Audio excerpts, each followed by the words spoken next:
Meus queridos irmãos e amigos, a paz do Senhor Jesus. Estamos começando mais uma EBD online para a glória de Deus. Sempre dizendo a todos que o nosso objetivo, propósito, Senhor Jesus, é que cada professor, é que cada superintendente e aluno, irmão e irmã, possam aprender mais e mais da palavra e que sejamos instrumentos de Deus para abençoar as vossas vidas. E esse tema, as aulas aqui, elas têm como objetivo ser um reforço para a escola dominical, porque você, como cristão e salvo, não pode deixar de frequentar a escola dominical. Então, nós estamos transmitindo aos sábados para que no domingo, amanhã, você esteja aí na sua igreja, frequentando a escola dominical, aprendendo com os seus professores, seus orientadores, seus pastores. Então, nós vamos iniciar buscando a presença divina, a graça de Deus, a capacitação do Senhor para darmos início a esta aula. Pastor Luiz. Oremos em nome do Senhor. Pai eterno, Deus bendito, nós louvamos o Teu nome, ó Pai, pelo privilégio de estarmos aqui, meu Deus, preparados para anunciar a Tua palavra. Meu Deus amado, usa o Teu servo, ó Pai, de maneira como tem usado, conforme tem, meu Deus, derramado a Tua graça e da Tua presença sobre ele. Pai bendito, que a Tua doce palavra nesta hora, meu Deus, venha fazer transformação, produzir frutos, ó Pai, em todos os lares, em todas as famílias que estão nos ouvindo agora. Entra com providência, meu Deus, restaurando e transformando, abençoando todos, para que todos cheguemos ao pleno conhecimento da verdade. Meu Deus, ajuda-nos a compreender a Tua palavra, traz essa palavra para próximo de nós, nos dando sede e fome de meditar nela dia e noite. Assim te oramos e te agradecemos em nome de Jesus. Amém. Glória a Deus. Você vai pegar a sua Bíblia, a palavra de Deus, que é o nosso maior manual didático, pedagógico, para abençoar você com as letras sagradas. O apóstolo São Paulo, em 2 Timóteo 3,15, ele disse a Timóteo: as sagradas letras, elas te farão sábio para a salvação. Ok? Então nós vamos seguir a lição escrita pelo pastor José Gonçalves, de Água Branca, Piauí, né? E é nosso amigo, nosso irmão, um pastor comprometido com a verdade da palavra de Deus, um estudioso das sagradas letras. E hoje nós estamos na quarta lição, o drama de Jó, ok? O que nós vamos entender, aprender com esta lição de número 4? Primeiramente, nós iremos recorrer ao próprio texto bíblico.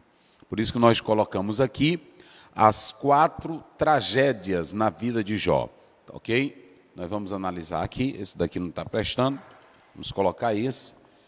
Primeiramente, vamos colocar aqui, Jó, ok? 1, 13 a 22, certo?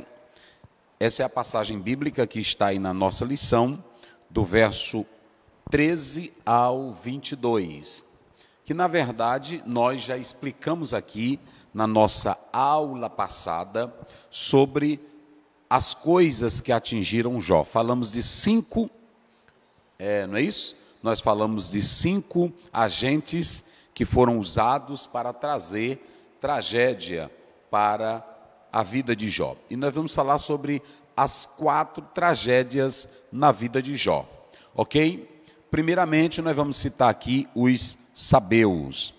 Esses sabeus, eles vão saquear, eles vão atingir os bois e jumentos que pertenciam a Jó. Vocês sabem que a economia daquela época, ela girava em torno da terra, dos animais, da lavoura, da agricultura. Isso nós podemos ver, capítulo 1, vamos lá, pastor? Capítulo 3, verso 17 de Abacuque. Vamos lá, Abacuque. Enquanto ele procura aí, vocês sabem que quando a gente abre o livro de Jó, de modo geográfico, apontando Uz, ele era um dos homens mais ricos, né, do Oriente. Então perceba que esse Jó, ele era rico como? Ele vivia como um ser normal e ele tirava seus recursos da terra ele tirava os seus recursos de bois, ovelhas, camelos, ele aproveitava o que a economia da época lhe dava. Como é que diz aí? Porquanto, ainda que a figueira não floresça, Isso. nem haja fruto na vide, Sim. o produto da oliveira minta, e os campos não produzam mantimentos, as ovelhas da malhada sejam arrebatadas, e nos currais não haja vacas. Pronto. Então, nós temos aqui os sabeus. O que eu pedi para o pastor ler Abacuque 3,17? Porque Abacuque ele está diante de um cenário no qual ele vê toda a economia, a bancarrota. Ele vê toda a economia se acabando. E essa economia girava em torno disso. Ainda que não haja gado no curral, o produto da oliveira minta, as ovelhas se espalhem da manada, mas ele diz, todavia eu me alegrarei no Senhor.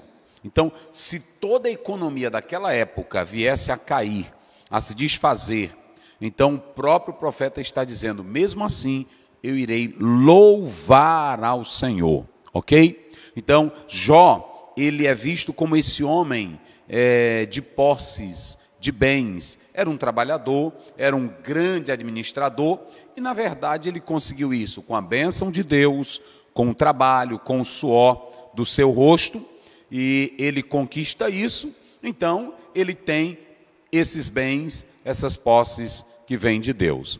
Mas a tragédia que há de atingir o patriarca Jó vai tirar esses bens. E nós colocamos aí, eu pontuei aqui os sabeus, que na verdade era uma tribo árabe na região sudoeste da Península Arábica. Hoje faz parte da área do Iêmen. Então você tem aqui um inimigo, saqueadores que podem ser identificados. Então, o primeiro ataque vai vir dos sabeus para atingir bois e jumentos. O segundo ataque é sobrenatural, ok? O segundo ataque aqui é que se trata de fogo de Deus, que aqui é uma expressão para raio. Esse segundo ataque vai atingir ovelhas e trabalhadores, servos de Jó, que estavam cuidando dessas ovelhas. Então, essa tragédia primeiramente vem por inimigos reais, depois por agente sobrenatural, um raio de Deus, depois os caldeus. Quem os caldeus vão atingir? Os camelos. Então, a primeira tragédia, sabeus, atingindo bois e jumentos. Segundo, raio de Deus, fogo de Deus, atingindo ovelhas e servos. E aí, terceiro, os caldeus. O que eu pontuei aqui sobre esses caldeus? Na verdade, eles lidavam com pratas, com ouro, com joias e dentre outras coisas. Mas nós podemos analisar que eles eram saqueadores residindo na parte leste da terra de Jó. Por que é interessante, geograficamente, atentar para essa parte leste, sudoeste? Porque pela leitura que se faz, pastor, é que Jó, ele mesmo está cercado na sua própria terra. Entenderam? Ele está cercado dos quatro lados. E aí vem essas quatro tragédias de pessoas vizinhas. As tragédias, às vezes que nos atingem, elas nunca vêm de longe. Às vezes é um amigo seu, às vezes é um colega seu, às vezes é um vizinho, às vezes é uma pessoa que está ali próximo. É por isso que o salmista, ele se revoltava, porque dizia, é o meu amigo íntimo que levanta contra mim o seu calcanhar. Então, os adversários de Jó, eles vieram das aproximações das regiões ali onde Jó habitava. Então, você pode observar que os caldeus, eles vão atingir quem? Eles vão atingir aqui os camelos. Vocês sabem da importância dos camelos. Eles serviam para transportes, porque eles têm uma bolsa d'água e que faz com que no deserto eles tenham mais resistência. Então eles serviam para isso. Também é dito que os árabes usavam eles para a questão também de lã. Alguns falam isso. Nós já falamos aqui que o livro de Jó, ele é antes da lei, porque nós sabemos que a própria lei, ela proíbe o consumo de camelo, e aí você pode ler aí, Levítico 11:4. E também disse que os árabes aproveitavam o leite do camelo, mas nós sabemos que à luz da Bíblia, pela lei de Moisés, isso não era permitido. Destes, porém, não comereis. Olha aí. Dos que remoem ou dos que têm unhas fendidas. O camelo que remói, mas não tem unhas fendidas, este vos será imundo. Isso. Não se sabe ao certo qual o período, qual a época em que os camelos foram domesticados e passaram a ser usados como animais de transportes. Mas diz-se que isso aconteceu no segundo milênio antes de Cristo. O certo é que a prática de se usar camelos para viagens, para transportes, era muito importante. E ele já servia como um instrumento econômico, né? Ele já servia como instrumento econômico. E pela luz, ele tinha aproximadamente aí 3.000 camelos, não é isso? 3.000 camelos. Agora imagine um homem que tem esses animais como animais para transportes de carga e outras atividades ser atingido. Então perceba que os caldeus, eles vêm e atingem os camelos. Eles vão atingir aqui os camelos. E o mais interessante, meus irmãos, a gente atentar para uma particularidade aqui nesse episódio, é que aqui está se tratando da economia. Olha, camelos, ovelhas, servos, tudo é economia, bois e jumentos.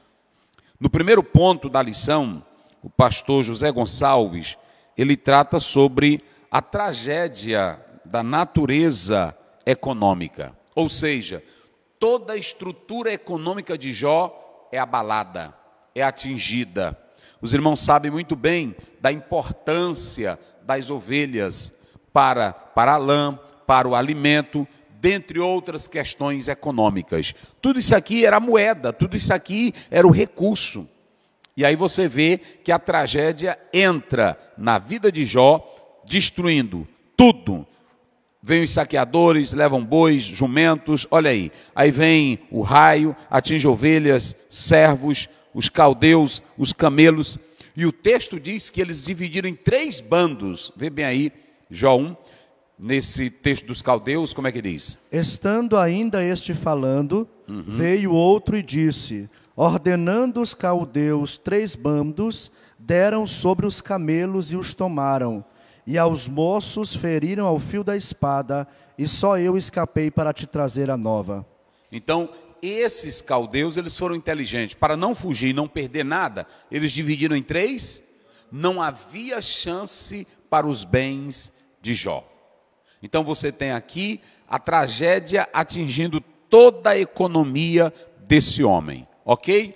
Até aqui ao terceiro ponto, nós podemos analisar que é muito forte, porque o homem depende dessa economia para sobreviver. Mas tem uma coisa interessante, vocês podem observar que agora o embate maior, a tragédia maior vai acontecer. Porque será atingida quem? A família. A família. E essa família, que a família de Jó, ela é pintada na Bíblia como uma família bela, uma família linda, filhos bonitos, filhos em comunhão e o pai interessado pela vida espiritual dos filhos. Como é que diz sobre os filhos dele? Vamos lá. E iam seus filhos e faziam banquetes em casa de cada um no seu dia, e enviavam e convidavam as suas 3 irmãs a comerem e beberem com eles. Sucedia, pois, que tendo decorrido o turno de dias dos banquetes, enviava a Jó e os santificava, e se levantava de madrugada e oferecia holocaustos segundo o número de todos eles, porque Jó dizia: porventura pecaram meus filhos e blasfemaram de Deus no seu coração. Muito bem, então pronto. O segundo ponto da lição, eu já estou entrando nele, mas eu vou deixar um detalhe separado, só para me falar da esposa de Jó, que o segundo ponto que o pastor José Gonçalves trata é o ataque à família, ataque aos filhos, ataque da esposa, não é isso? E por último vem um ataque que é do campo psicológico, emocional. Mas eu vou começar aqui. Nesse quarto ataque, o que se tem é um ataque à família. E por que que esse é mais trágico? Por que que esse é pior? Porque aqui duas coisas acontecem. Se nós perdermos os bens e tivermos saúde, vamos trabalhar, vamos conquistar tudo outra vez. Jó, como tinha sabedoria, inteligência, ele poderia se tornar novamente um homem rico pelo trabalho, pela capacidade, pela força. Mas aqui, Deus vai agora, através dessa permissão que ele dá, vai ser atingida a família. O bem mais precioso que Jó tinha vai ser atacado. E aí o ataque vem para os filhos. A Bíblia diz que vem um vento. Esse vento alguns chamam de um redemoinho ou de tufão. Esse vento vem do deserto, bate contra os 4 cantos da casa, e a Bíblia diz que a casa cai. Essa casa caiu, ok? Essa casa, ela vai ser destruída também por um elemento natural, que é o vento, que é o redemoinho, que é um tufão. Nós sabemos que vários crentes foram atingidos pela pandemia. Nós sabemos que às vezes um crente perde uma loja, perde uma casa em uma enchente, vem de questões e desastres naturais. Semelhantemente acontece aqui. Só que nessa parte aqui, pastor Luiz e César, duas coisas vão acontecer. A primeira que vai acontecer aqui é que Jó, ele vai perder a família e ele está sem futuro. Porque um homem sem filhos, sem família, ele não tem o quê? Ele não tem futuro. Porque naquela época, toda a estrutura estava baseada na família. Quando a gente lê o direito romano, você vê a importância da família. A segunda coisa é que esse homem, ele não teria mais filhos para perpetuar o nome dele na terra. Então, foi um golpe fatal atingir a família dele. Perdeu os filhos, perdeu as filhas. Como era que Jó ia sobreviver como família? Não tinha mais como. Entendeu? Então, preste bem atenção que acabou-se tudo. Ele perde essa identidade. A segunda coisa é que foi trágico, porque Jó não teria ninguém para chorar por ele. Ninguém. E se esse homem, quando chegasse a morrer, sem parentela, sem filhos, sem nada, acabou-se o futuro, acabou-se a linhagem, acabou-se a perpetuação da família de Jó. Então, perceba que isso aqui é muito sério, é muito dramático. Aliás, há um autor que diz que quando a gente começa a ler essa parte que envolve a história de Jó, tomando as suas posses, vai atingir ele de cheio. Mas você pode analisar uma coisa interessante. Perdeu a economia, perdeu o maior bem, a família, sem futuro agora, sem perspectiva para o tempo vindouro. Agora vamos analisar. Jó, nesse segundo ponto, ele vai ter o sentido da perda de bens econômicos e da família. É aqui que eu quero começar a falar algo muito sério para os irmãos. Entender o sentido da perda de bens econômicos e da família. Como é que pode ser isso, pastor Oziel? Como é que isso pode acontecer? Entender o sentido da perda. Quando você lê o capítulo 1, do verso 13 a 22, ele diz assim: nu eu saí do ventre e nu tornarei para lá. Jó sabia, e eu falei na aula passada, que o sentido da vida não está nos bens, e ainda que seja importante, não está só na família. Entenderam agora? Aqui no quarto ponto, eu coloco aqui a lei da vida. O mais importante é que Jó, querido, querida, ele entendeu a lei que rege a vida. E ele não entendeu pela lógica humana, ele entendeu pela lógica divina. Ele entendeu da seguinte maneira, ele diz assim: nu eu saí do ventre da minha, pronto, e nu eu voltarei, pronto. Ele sabia muito bem que a vida e a lei da vida é que ela é constituída de perdas e ganhos. Olha para mim aqui, nem sempre tu vai ganhar. Nem sempre, pastor Luiz, vai dar tudo certo. E é aqui que entra a questão do negativismo da fé, porque muitos crentes só atentam para esse campo. Eu quero a Deus, e tem que dar certo meu comércio, vai dar certo meu casamento, vai dar certo minha vida, vai dar certo. Nem sempre vai ser assim. Eita, rapaz, eu gosto da Bíblia porque a Bíblia, ela mostra tudo para nós. Vocês pensam que Moisés era bem casado? Era não. Entenderam agora? E será se o Isaac vivia bem com as noras? Vivia não. A Bíblia diz que a vida dele se tornou amarga por causa das filhas, das esposas de Esaú. Não é? Que é o Isaac, não é isso? Que o Isaac, casado com Rebeca, aí o Esaú casa com as moças que trazem tristeza para os pais. E o Davi? Será se ele também tinha uma família perfeita? Não. O problema nosso é que eu não entendo a lei da vida. Eu tenho que saber que a nossa vida vai ser assim, de perdas e ganhos. Eu estou nessa vida aqui, enquanto eu estiver aqui, o pecado domina. Eu vou ter que saber que eu vou perder, que eu vou ganhar, que tu vai ganhar, que tu vai perder. Mas o mais importante é entender toda essa dinâmica da vida em Deus.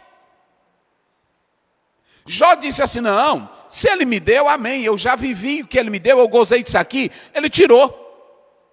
Ele tirou. E aqui é o mais importante, ele entendia a lei da vida. Mesmo que você ore, mesmo que você jejue, mesmo que você busque a Deus, você vai passar por essa dialética.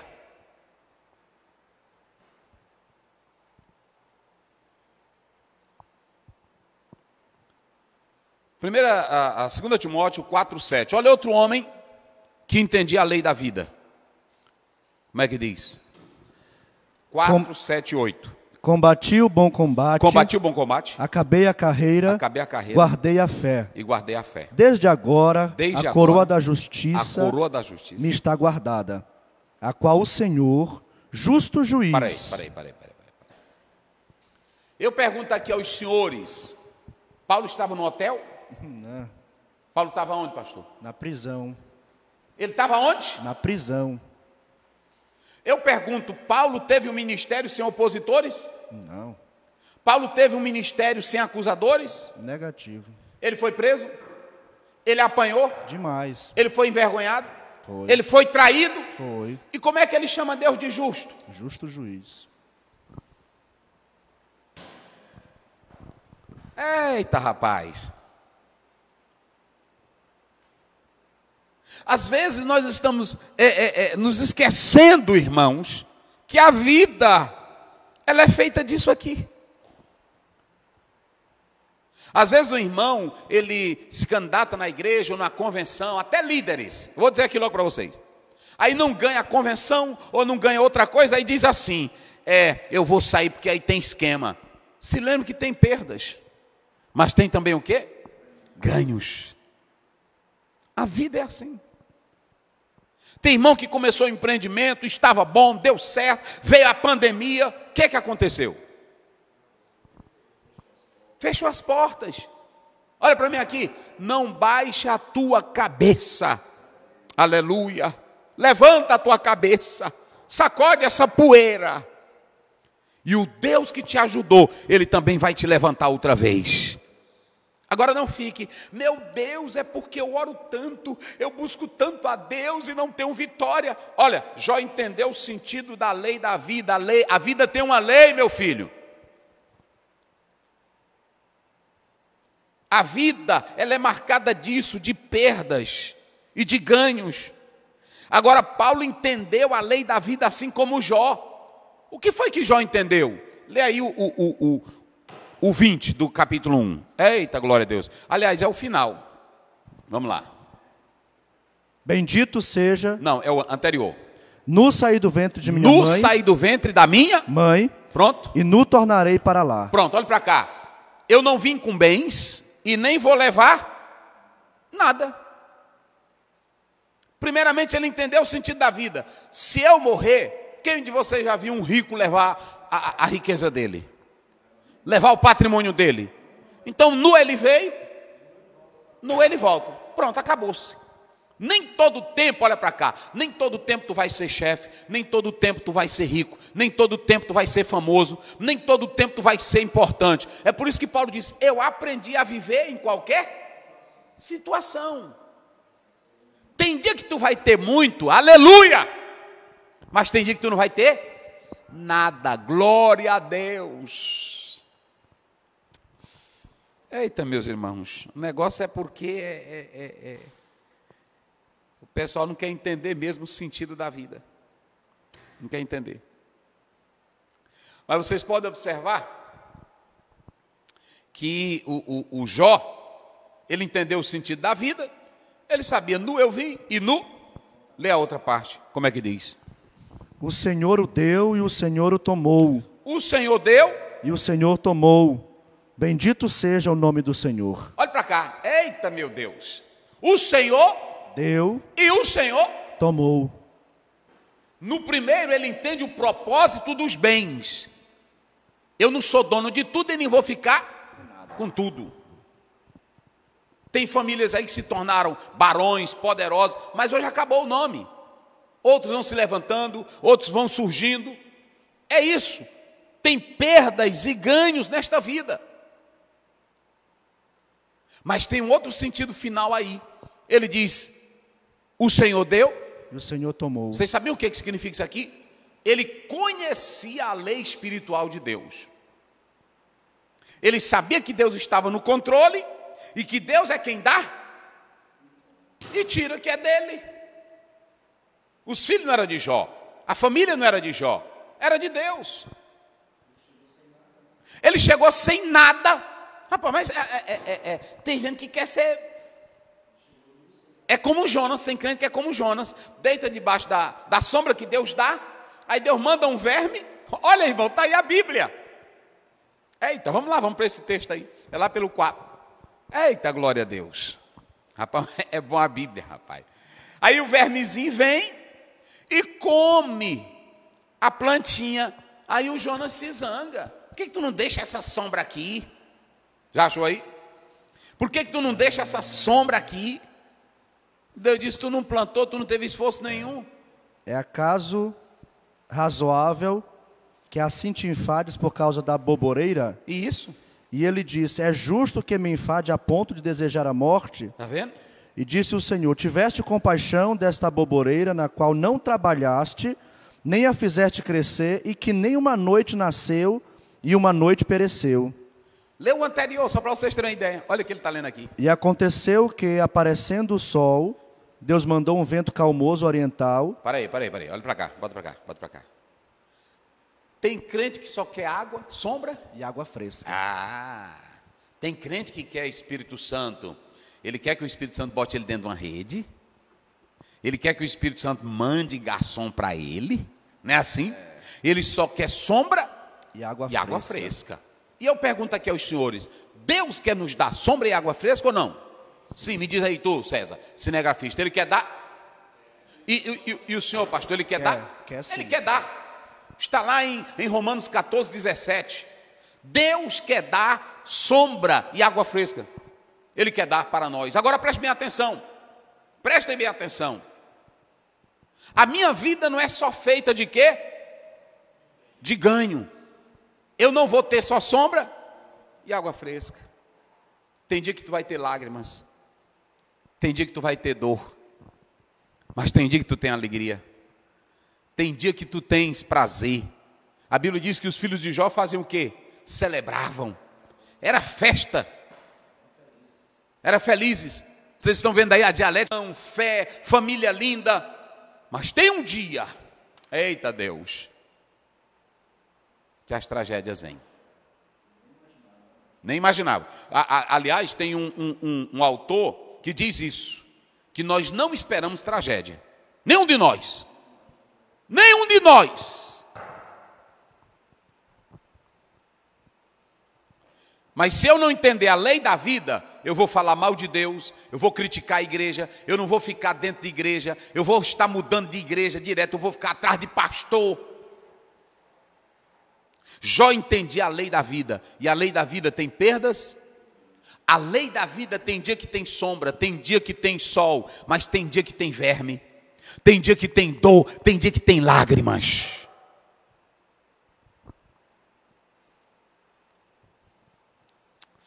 Eita Deus. E vocês querem saber como é que o Jó entendia a lei da vida? Está bem aqui.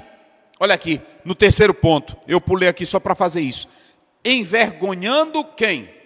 A Satanás. Ele dizia, olha, Jó te adora, te serve, porque ele tem bens, ele tem família, ele tem saúde. Aí, Deus diz, então vai lá, toca. Ele tocou. Mas quando, lê o anterior, rasgou, vamos lá, de Jó. Então Jó se levantou, rasgou o seu manto, rapou a sua cabeça, Parei, devagar. Ele fez o quê? Primeiro Jó verbo. Se levantou, rasgou o seu manto, sim, rapou a sua cabeça, sim, e se lançou em terra e adorou. Rasgou o seu manto. A única coisa que ele tinha de posição agora nobre era o quê? Era o manto que era para pessoas reais. Como ele perdeu tudo, ainda um manto que ele tem, ele rasga. Eita, rapaz, que coisa linda. Esse rasgado manto, ele estava demonstrando quebrantamento.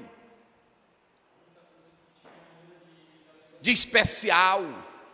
Eita, rapaz, isso é crença. Vamos ver aí, Joel. Abre aí rapidinho, Joel 2,13. 2,13. Primeiro, ele perde tudo. Até o manto que era importante agora, ele rasga. Porque tem irmão que é o seguinte, vou dizer bem aqui, parabéns. Tem irmão que está ficando pobre. Aí pronto, aí a sociedade, ele tem medo de dizer para a sociedade que está perdendo a posição dele. Aí ele ainda quer andar de manto. Sem ter nada. Ai, meu pai do céu.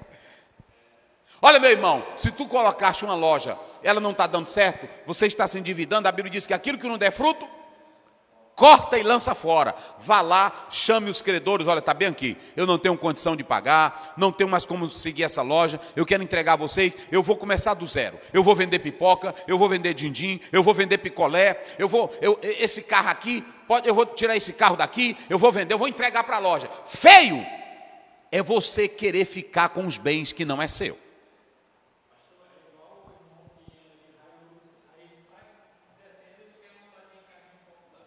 Ele está ficando pobre, está perdendo tudo, aí ele não quer andar de bicicleta. Não, é melhor a tua comunhão com Deus, é melhor a tua honra com Deus. Jó perdeu tudo o que ele tinha ainda de mais lindo, que era o manto de pessoas nobres, ricas, ele rasgou. Eu estou sendo aqui usado por Deus para te dizer, tu ainda tem um manto aí, mas está tudo quebrado lá dentro, teus cartões de crédito estão tudo estourado. Pronto, estoure logo tudo. Chegue para o banco e diga, ó, eu não tenho mais nada. Pronto, pegue bem aqui, está aqui minha casa, está aqui. Pronto, zere tudo e comece do zero. Deus vai te levantar. Agora não queira manter um padrão de vida quando você não tem mais ele. Não queira fazer isso. Não queira fazer isso. Não faça isso. Como é que diz, Joel? Rasgai o vosso coração e não as vossas vestes, e convertei-vos ao Senhor vosso Deus, porque Ele é misericordioso e compassivo, tardio em irar-se e grande em beneficência, e se arrepende do mal. Isso. Então a primeira coisa que Jó, diante dessas tragédias, o que ele faz? Rasga o seu manto. Rasga o seu manto. Pronto. A segunda coisa que ele faz, leia aí, pastor. Qual é a segunda coisa que ele faz? Rapou a sua cabeça. Olha para cá. Ele perdeu boi, mas ele também perdeu vidas. Porque nessa tragédia atingiu a economia, mas atingiu vidas que ele amava, vidas que ele considerava. Sabe o que ele faz? Ele manifesta a dor e o luto. Ele rasga o seu manto, mas ele também raspa sinal de luto. Isaías 15:2. Leia bem aí, por favor. Isaías 15:2. Vai subindo a Bagite e a Dibon e aos lugares altos a chorar, por Nebo e por Medeba, Moabe uivará, todas as cabeças ficarão calvas e toda a barba será rapada. Pronto. Então, primeiro, rasgou o seu manto, que era coisa de nobre. Segundo, raspou, que era sinal de quê? De luto. E em terceiro lugar, ele fez o quê? Terceiro lugar. Lançou-se em terra. Eita. Aí vai, ele lançou-se em terra. E fez o quê? Adorou a Deus. Eita. Olha aqui. Aleluia. Shahar. Depois que a tragédia entrou na vida dele. Oh, glória a Deus. Oh, glória a Deus. Oh, glória a Deus. Quando aquela cantora faleceu, como é o nome dela? Fabiana Anastácio, minha amiga, ela esteve aqui na igreja, louvou a Deus conosco. E eu vi pessoas colocando, mas não era crente, mas não era serva de Deus. É porque você não entende o sentido da vida. Os crentes, realmente crentes, eu estou falando de crente que tem Bíblia. Eu não estou falando de crente farofeiro. Eu estou falando de crente que tem Bíblia. Ele sabe o sentido da vida e sabe também o sentido das perdas que a vida traz. É por isso que tem gente que não entende crente. É por isso que Nietzsche tinha raiva de crente. Porque crente está perdendo e está adorando a Deus. Aleluia. Aleluia. O diabo pensou que ia destruir a Jó, tirou os bens, a economia, tirou os servos, tirou o que ele mais amava, a família. Ele disse, agora pronto. Agora acabou. Acabou.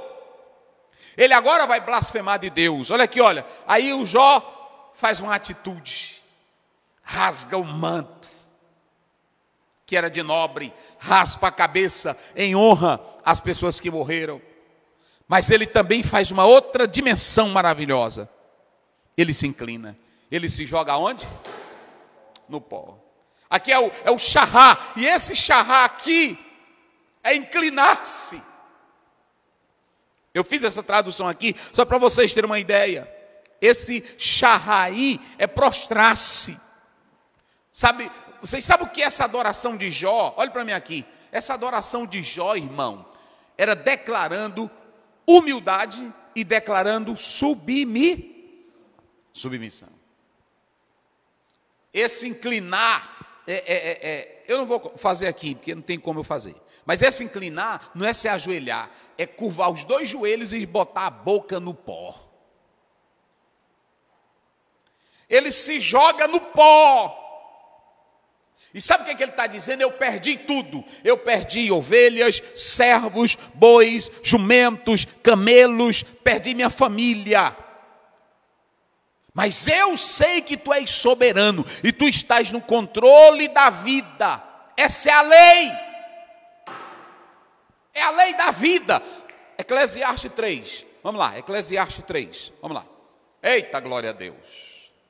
Aleluia. Tudo tem o seu tempo determinado. Isso. E há tempo para todo propósito debaixo do céu. Há tempo de nascer e tempo de morrer. Tempo de plantar e de arrancar o que se plantou. Tempo de matar e tempo de curar. De derribar e de edificar. De chorar, de rir. De prantear e saltar de alegria. Espalhar pedras, tempo de ajuntar pedras. Olha para cá. Tem muita gente que lê isso aqui errado. Deixa eu dizer uma coisa para vocês. Vocês sabem o que é isso aqui? Lá na eternidade Deus criou o tempo. E Ele já determinou tudo. Ele já determinou o tempo que eu vou sorrir. Deus sabe lá na eternidade o tempo que eu vou sorrir, o tempo que eu vou chorar. O tempo que eu vou plantar, mas o tempo que eu vou colher. O tempo que eu vou viver, mas o tempo que eu vou... Pronto, lá na eternidade Ele já colocou. E como cristão eu tenho que entender que tudo que acontece na minha vida, na tua vida, está como? No controle de quem? Agendado por Deus. É por isso que Paulo, inteligentemente pelo Espírito Santo, diz: em tudo dai, porque essa é o quê? A vontade de Deus. Vocês sabiam que é nisso aqui, meus irmãos, é nisso aqui, que quando Paulo entende o sentido da vida, ele nunca diz assim: Deus é inadequado, Deus é impróprio, Deus é injusto. Pastor Luiz, pega aí o microfone para você falar para o povo. Eu lhe pergunto aqui, participando, diante de todas essas tragédias aqui, 4 tragédias, ele poderia chamar Deus de inadequado? Eu creio que poderia. Ele poderia chamar Deus de injusto? Poderia. Ele poderia chamar Deus de tirano? Poderia. Maléfico? Poderia. Ele entrou no mundo de Jó sem consultar Jó. Sim. Ele entrou destruindo toda a estrutura de Jó sem conversar com Jó. Que Deus é esse? Se o Jó olhasse para o lado humano, ele ia dizer que esse Deus não vale nada. Nada. É um ditador que... Ditador. Só que Jó entendia a lei. Paulo entendia a lei. Deus é quem está no controle. E o Satanás pensava que ia ganhar, ficou envergonhado, porque Jó coloca a boca no pó. Aleluia. E ele diz: não, eu não vou reclamar, eu não vou falar, a minha vida é submissa. Olha para mim aqui, tem irmão que pensa que adoração é cantar. Pensa que a adoração é pegar só um violão ou um piano, aí cantar, chorar, não é só isso não. Adoração é quando você se submete de modo humilde à soberania de Deus. É quando diante das tragédias da vida, você sabe levantar as mãos e dizer: Senhor, eu ainda continuo te adorando. Aleluia. Eu ainda continuo sendo teu servo. O Paulo, preso, perseguido. Paulo não teve paz no ministério dele. Todo o tempo ele tinha perseguição. Mas ele, quando vai morrer, perto da morte, ele vai ser decapitado. Quando ele está escrevendo, se despedindo, ele diz: meus irmãos, continuem firmes. Não é assim? Continuem firmes. Eu dou graças a Deus que eu combati o bom combate. Ele chamou todo aquele combate da fé de como? Bom combate. Eu combati o bom combate. Eu estou terminando a minha, mas eu estou guardando a fé. E agora o que me aguarda? A coroa. A qual o Senhor, o justo Senhor, juiz. Ele diz o quê? O justo juiz. O justo juiz. Por que Paulo não chamou Deus de injusto? Por que eu sofri tanto, Deus? Por que eu sou perseguido na lide ministerial? Por que fulano de tal não gosta de mim? Por que? Não. Ele combateu o bom combate. Um devedor. Entenderam? Eita, coisa boa. Eita, coisa boa. Tem quantos minutos aí, irmão? Que eu tenho que encerrar. Ixi. Eita, meu Deus. Vamos lá. Eita, Deus. Eu vou apagar aqui para mim colocar aqui o outro ponto. Eita, Pai. Rapaz, a vontade é de chorar, né? É de exaltar a Deus. Que coisa boa. É bom ser crente. Agora, crente entendendo. Pronto.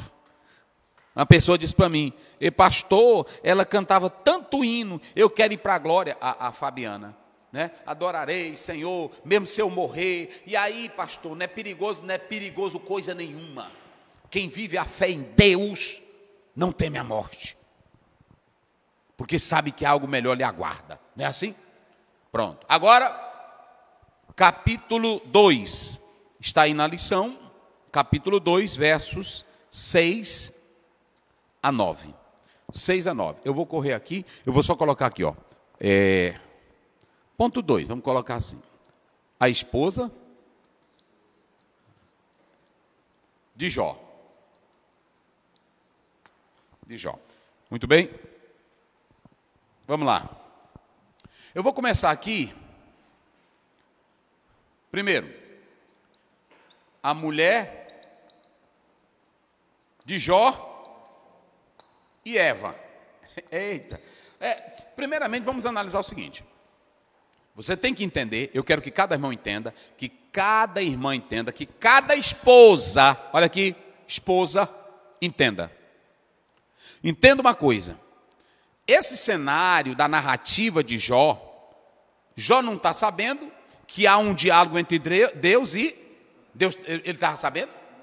Ele estava sabendo que ele estava sendo avaliado nesse duelo?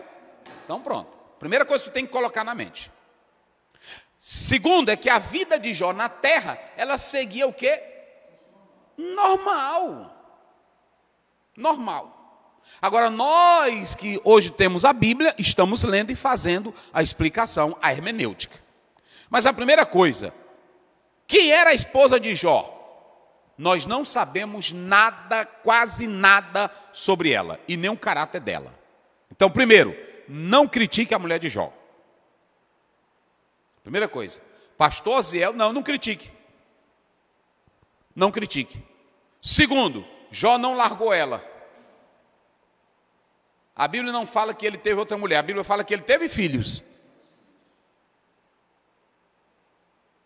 Muitos dizem que ela se desviou, que ela era não sei o quê, não faça. Eu li um teólogo que diz que os muçulmanos e os judeus tratam melhor a esposa de Jó do que os cristãos.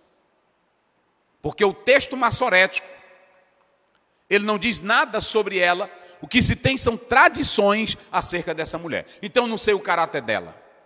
Eu li um teólogo que disse que ela era uma mulher amorosa para Jó. Ela era uma mulher amorosa. Ela era uma mulher amorosa. E Paulo diz que cada um de Deus tem um dom. Ou seja, existem pessoas que vão enfrentar a luta da vida com a fé gloriosa. Tem outros que vão enfrentar chorando, mas sem desistir da fé. Sem desistir da fé. Então a primeira coisa aqui, por que eu estou colocando aqui a mulher de Jó e Eva? Porque se Jó é o primeiro livro da Bíblia, nós vamos ter uma primeira mulher que tenta, segundo alguns, destruir o marido, que seria a mulher de Jó. Mas a outra mulher que destruiu o marido, quem foi? Eva. Então vamos fazer o paralelo aí. Você tem a mulher de Jó e a Eva. Ok? Uma vai fazer o marido pecar sem provação, sem luta, sem doença, sem perca de bem, sem nada. Na mais pura convivência. Olha, aí está a Bíblia. E aí a segunda, ela vai querer induzir o marido a blasfemar de Deus, porque ela não está num ambiente bom, agradável. Então vamos matar ela não. Vamos matar ela não. Primeiro, nós não sabemos o caráter dela. Crisóstomo, Calvino, Crisóstomo dizia que a mulher de Jó era um flagelo de Satanás para a vida dele. É pesado, irmão. Já pensou um irmão chegar e dizer: olha, mas essa tua mulher é um diabo para a tua vida. Olha, mas essa tua mulher é um cão para a tua vida. Lembrando que Salomão também alertou que é melhor morar no deserto do que viver com a mulher birrenta. Porque me desculpe, minhas irmãs, tem mulher que não é que o cão está nela, é porque ela é um cão mesmo. Eita, tem mulher ruim, mas também tem mulher boa. Tem esposa boa, sim ou não? A minha é uma, graças a Deus. Eu sou bem casado. E minha esposa é uma bênção para a minha vida. Então deixa eu dizer uma coisa para vocês. A mulher de Jó e Eva. Por que uma reage de uma maneira e a outra que tinha tudo de bom leva a cair? Porque, preste bem atenção, a questão não está no ambiente, a questão não está na prova, a questão está na vigilância. A questão é vigiar. Se a mulher, diante da prova, sabe vigiar, vai ter vitória. Se a esposa, diante de bênçãos, sabe vigiar, vai ter o quê? Porque o Satanás pode tentar, tanto na bonança, quanto na escassez. O Satanás, meu irmão, olha, você está bem casadinha? Ei, irmã, tu está me filmando aí direito, irmão? Olha, irmã, está bem casadinha, casa bonita, marido bonito, filhos lindos, 2 carros na garagem, conta bancária, viagem para a Europa, filhos na faculdade. Não fica só dormindo não, minha santa. Vigia. Vigia. Está ouvindo? Vigia. Só para salão, só para shopping, só para... Vigia, minha santa. Vá orar, vá buscar a Deus, peça a proteção do Senhor, ore pelo seu marido, porque Provérbio 14 diz que a mulher sábia faz o quê? Edifica a sua casa, mas a tola, com as suas próprias mãos destrói. Então, o que acontece? Eu não sei quase nada da mulher de Jó, eu não posso incriminar ela. Há pessoas, e com respeito eu falo isso, muitos teólogos têm diversas opiniões, mas é a minha leitura. É a minha leitura. Primeiro porque quando você vai para o texto, amaldiçoa teu Deus e morre, você vai ver lá no hebraico, barak, é o verbo abençoar. Aí nós temos confusões, porque além de a gente não ter tanto sobre ela no texto bíblico, as tradições trouxeram uma imagem dela negativa. Entenderam? Além disso, já há o preconceito contra quem? Contra a figura da mulher. E isso se tornou pesado porque bateram contra a coitada. E aí alguém diz assim, mas é porque ela não tinha como ela fazer isso. Meus irmãos, já imaginou? Ela tinha a mesma estrutura de Jó. Ela amava a Jó. Só que como ela iria reagir diante dessa estrutura? E vocês se lembram que lá em Gênesis 2:24, a Bíblia diz assim, deixará o homem pai e mãe. Por que Deus não disse deixará a mulher? Porque Deus sabe da estrutura da mulher, que é diferente da estrutura do homem. É um negócio sério. Então a questão da mulher aqui é negócio sério. E quando você vai para Pedro, ele quando fala lá do vaso mais frágil. Então você pega Noemi. Noemi aceitou. Me vê aí se é Ruth 1:20. Vê aí. Eita coisa boa. Eu gosto da Bíblia, meus irmãos. Vamos lá. 1:20.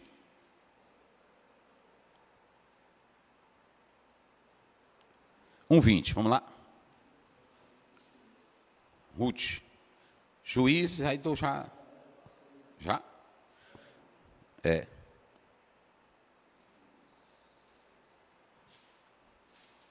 1:20. Porém, ela lhes dizia, não me chameis Noemi. Não me chameis Noemi. Chamai-me Mara. Me chamem Mara. Porque grande amargura me tem dado Todo-Poderoso. O Senhor me feriu, o Senhor me amargurou. Ela tinha essa estrutura para aguentar isso. Agora, ela também perdeu o filho, ela perdeu o marido, ela perdeu tudo. Essa mulher tinha estrutura, já a esposa de Jó, ela não tinha essa estrutura. Agora, nós temos 3 concepções. A primeira concepção era que ela não aguentava ver o marido sofrer. E ela disse, meu amor, já que você está sofrendo desse jeito, amaldiçoa teu Deus. Quando ela diz amaldiçoar o Deus, alguém disse que ela estava dizendo o seguinte, é melhor você agora, que Deus, você diga algo e Deus lhe mate, do que você viver sofrendo dessa maneira. Essa é a primeira. A segunda interpretação é que ela, sendo essa mulher, ela não tinha estrutura e ela agiu dessa maneira. Mas não que ela estivesse blasfemando de Deus. Outros dizem que aqui ela está sendo um instrumento de Satanás para afligir o marido. Agora, o que eu coloco aqui? A primeira coisa, a importância dessa mulher ser sábia, vigilância, sabedoria. E se a esposa não tem sabedoria, ela tem que pedir a quem? Pedir a Deus. Ok? A segunda questão, eu falo sobre a esposa espinho. Tem esposa que ela não tem sabedoria, ela não tem graça e ela se torna uma esposa espinho. E Deus, aí vem essa ideia de alguns teólogos, rapidinho aí, 2 Coríntios 12:7. Olha o que Paulo diz aí, coloque aí para a gente só rapidinho ler.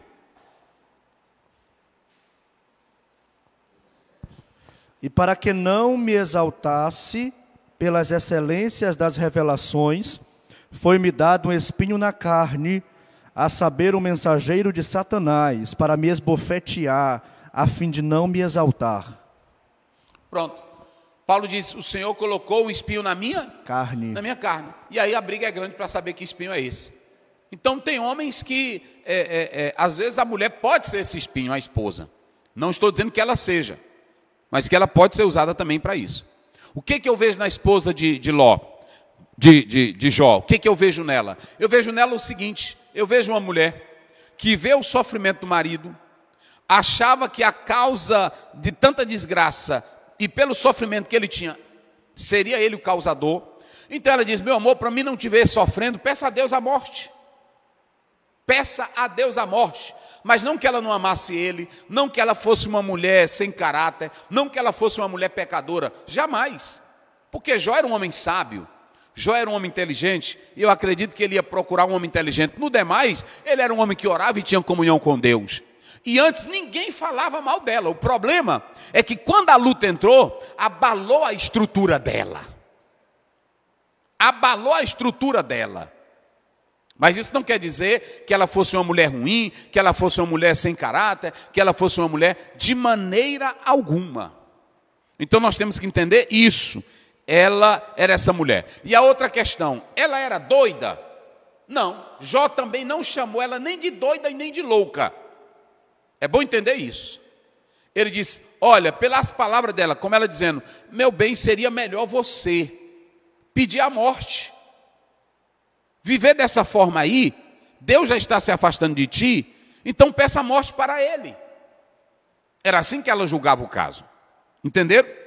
Aí ele diz, olha, como loucas. Ele não está dizendo que ela era louca. Essa palavra interessante, é a mesma palavra, César, que eu já preguei aqui, o marido Nabal. A palavra aí é Nabal, no hebraico. Observaram aí? Essa palavra, isso, ele está dizendo, olha, como um idiota, como uma estúpida. Como uma estúpida. Ele não estava dizendo que ela era isso. Tu estás falando agora. Ou seja, a luta, a batalha, o sofrimento do marido, levou ela a falar aquelas palavras. Mas não que ela fosse uma mulher ruim. Não que ela fosse essa mulher ruim. E nós temos que atentar para isso, senão nós vamos fazer injustiça para essa coitada, matar ela mesma. E aí vem, irmãos, essa situação. Então o que eu quero dizer aqui? Queridas esposas, viu minha irmã? Querida esposa, você tem que ter o quê?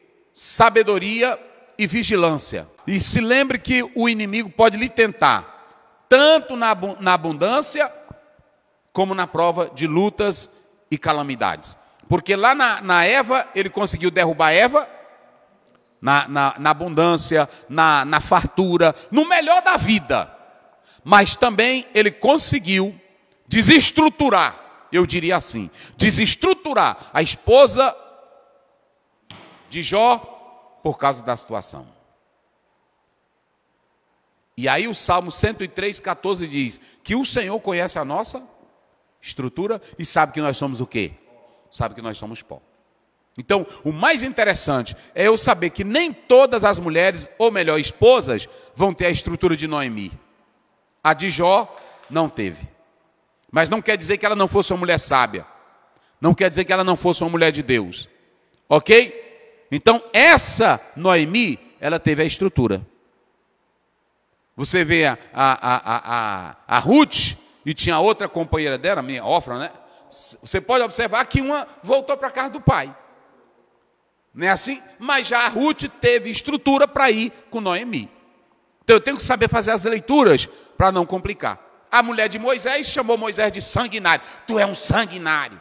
E a briga foi grande que ela teve que voltar para a casa do pai dela. Ela não foi com Moisés. E aí? Então, uma das esposas de Jacó, está lá no 30, ela perde o equilíbrio, a estrutura e diz, tu me dá filho hoje, senão eu morro.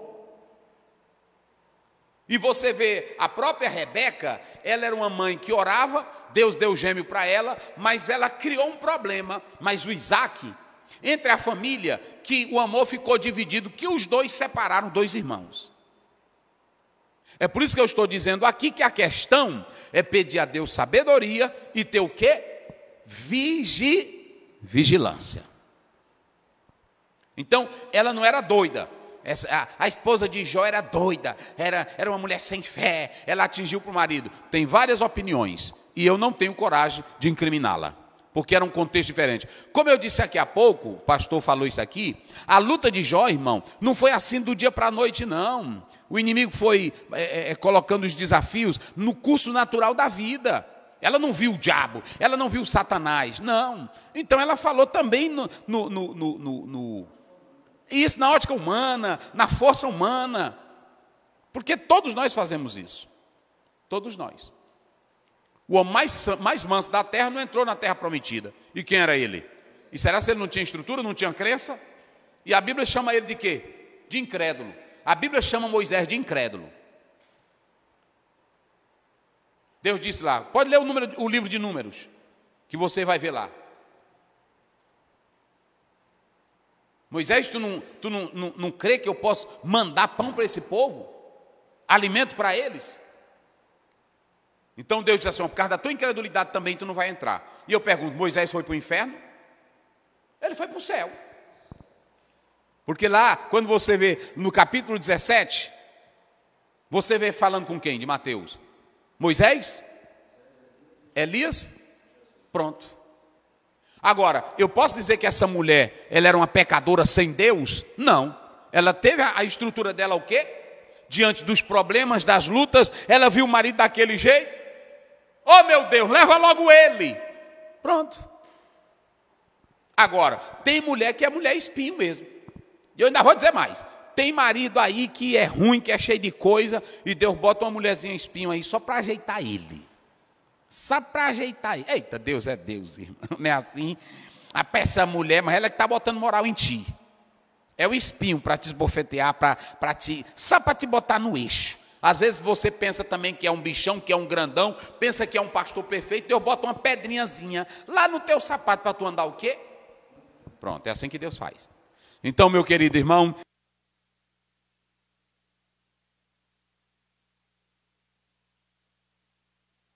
meu Deus e meu Pai, nós louvamos o Teu nome, ó Pai, agradecidos pela oportunidade de ouvir mais e mais da Tua palavra, sermos alimentados, sermos edificados, sermos enriquecidos pelo conhecimento genuíno, ó Pai, espiritual da Tua palavra, fornecido pela boca do Teu servo, ó Pai, continua ajudando, alimentando, dando sabedoria e conhecimento da Tua palavra. Meu Deus, abençoa os Teus servos agora, cada professor, pastor, superintendente, os irmãos de uma forma geral que nos acompanham, que nos assistem, dê graça, dê sabedoria, dê entendimento, meu Deus, que Tu estás no controle, que Tu continuarás sempre no controle de toda a situação da nossa vida. Sê conosco e nos abençoa, ó Pai, é o que Te pedimos em nome de Jesus. Amém.